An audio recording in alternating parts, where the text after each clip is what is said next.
welcome back to our program tutorial.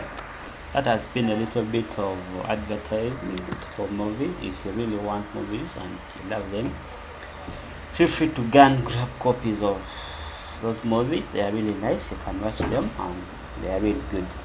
Welcome back to our program tutorials. This tutorial we are going to look at the math function and probably see how we can relate math and computer science. Is that math you're studying there is very important?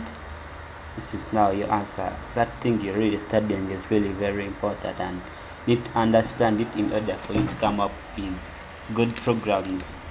You're studying numerical analysis. It doesn't look to be giving sense to you, but I promise it will give sense in time to come. Today I've come with an idea. I'm just going to show you how we can use the math function, relate the math you're studying or the math that you've already done in your high schools, so we can use it and then come up with something very useful out of it. I can now say, I'll start by declaring a variable. Let it be global this time around. I can say maybe I have a float. Yes, I have a float like that, which is equal to x or z, like I've done, and then I can say z is equal to, what can I say? I can say z is equal to cos. Of course I can. Let me first initialize this variable to the value maybe 67 is equal to that, and then I can have another variable here which can be t. Then I can come here and say t is equal to cos of what? Of z. Hope everyone can figure out what I'm trying to mean. I'm trying to use the function called cos, the trigonometrical function you've been using in your school, in order to return a value in radians, which is going to be some value that we don't know. And after that, I can print out that information and put that thing on as an output on the console. So I will simply use %f and then say the value I want to output. This time around it's a t. So when I try to save the file, Ctrl save, and I run it, eventually you see that you have errors that says include expects file whatever. Anyway, we have a problem here. And another thing is this one. So I can remove that one and then run the code again. Then I run it, you will say warning, and probably our answer will be given to us. Everyone can see we have negative 0. whatever as a result of getting cos of what? 67.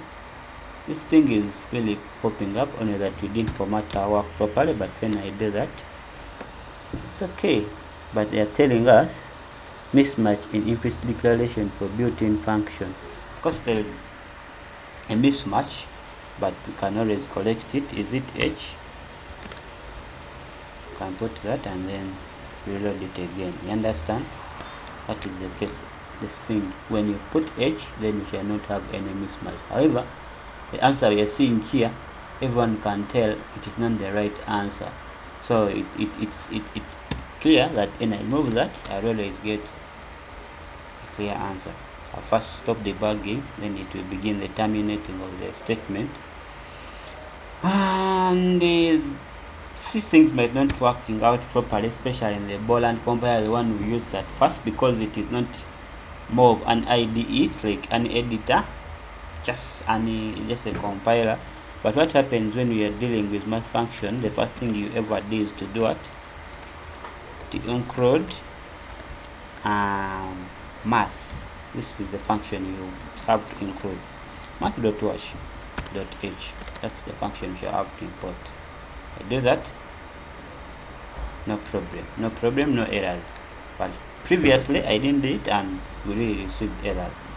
Let me just try to comment it out and see what happens. Stop debugging and then run it. You see, members, I trying to notice this mistake, the warning that comes down.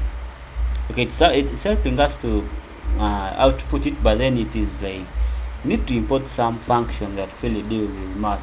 In other compilers like Ball and C++, the one we've been using before, this thing will not even work anymore until when you import this function. But only that this thing is more of an IDE, an integrated environment, so it really works, but it will always cause warning. So that warning will always disappear when you do that.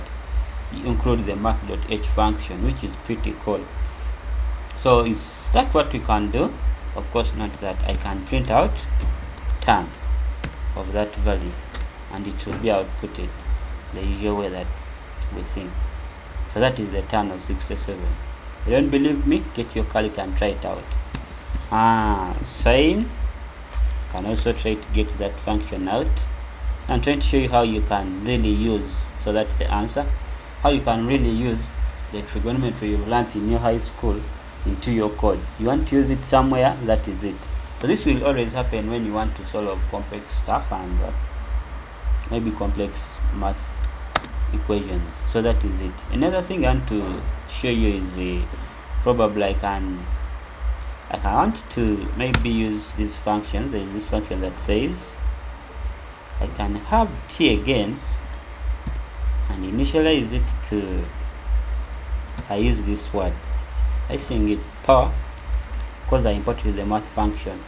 I do that, like I want 67 power 2, the way you write it, the usual way, 67 power 2. So I'll instead write a z, or I can write 67 itself, but this time around, when if I write z, it will be referred to 67. I can now put that. So the first argument tells us that you put the value you want to power, and then the next argument will take on how the power of that number that you want to happen, and immediately after that you have to do it, to print out the answer and see what happens. It is %f and then a t, that is it. Try running it and see.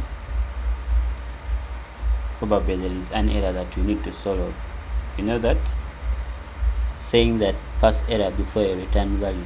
So what is happening is, you can see I can add this thing there, but all what happens is I'm trying to initialize this value to this and this to this, which is not good. But one thing you can do is declare another value here, maybe g, and then let g equal to that value. I think that one can solve the problem, does it? We need to figure it out. So the problem is here. So the problem is pass error before return, and when you click on it, they will take us here. So what is the problem? You can see, everyone can see it, is that we are missing what? A terminating statement. So when you do that, eventually we shall be able to get our answer. We are trying to get z, and then we are powering it by 2. But when you look at our answer, we are getting two answers and they are more or less the same, of which we don't want to get. That means I'm outputting the same output. You see here it is t and here it's t, so I have to change and put what? A g. This is as easy as installing a software, as what I told you. But now when I stop debugging and run my code again, I think we should get a different. You understand? 67 squared, this is the answer. You don't believe me? Get your calc, do it and see what happens. So far those are 3 functions we've looked at, but again I can look at this. Print.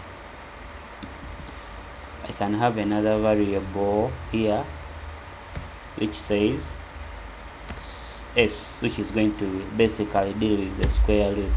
Then I can say s is equal to sqrt, which is a built-in function. I terminate, and which square root do I want to get? I want to get the square root of 64. Everyone knows that it is 8, and then we have to print that out. I feel like not typing a lot. I should copy this and paste it down. No time for pasting, and then I should print out s. Pretty cool. Let me run the output and see what happens. And bam, you see it. The square root of 64 is 8.0.0 It's giving us 0.0 just because we use the data type of float, and when you want to do it properly, you can virtually say maybe you want an int, so it will also work properly. So you put an int, you get it there in the most genuine way that you would like to see it. And bam, we are not seeing the answer coming up. Why? Everyone can figure out that because this is an int and we are using an f here. So the moment you change it to d, hope it should work properly. And bam, you see we have 8 alone without dot 8.0 dot whatsoever. So it will always be a most genuine way of doing things. But now relating our math, you see now what we've done. This is it. We have that, there is one thing I want to show you guys. I don't know if it works. I can do this. I can do like this. I can call a function called minimum and then put two values inside. So to know of the two numbers which is the minimum value, I can run the application like that. When I run the application, they are telling me that we can't reference min, so you can go back, try to check out what is happening. So it is minimum, so have mini.w dot what you can see. You have max. Of course we don't have those functionality, we don't have them in C. If I run again, I think it will not work. So this functionality do not work. Okay, they work in Java, they work in some other languages, but here I would forgotten they do not work. What else can I say? Can I show you? I can maybe try to show you how we get the square root. That one we've seen.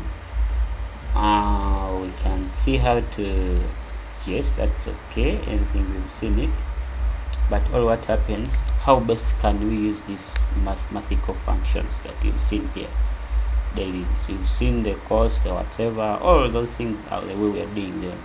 But now in the next tutorial, I'm going to apply the real thing. Okay, I'm going to solve for you a quadratic equation to show you how best you can use your math function in order to come up with something very great. Hope this has been very informative for you. Thank you for watching, and see you in our next tutorial. Bye.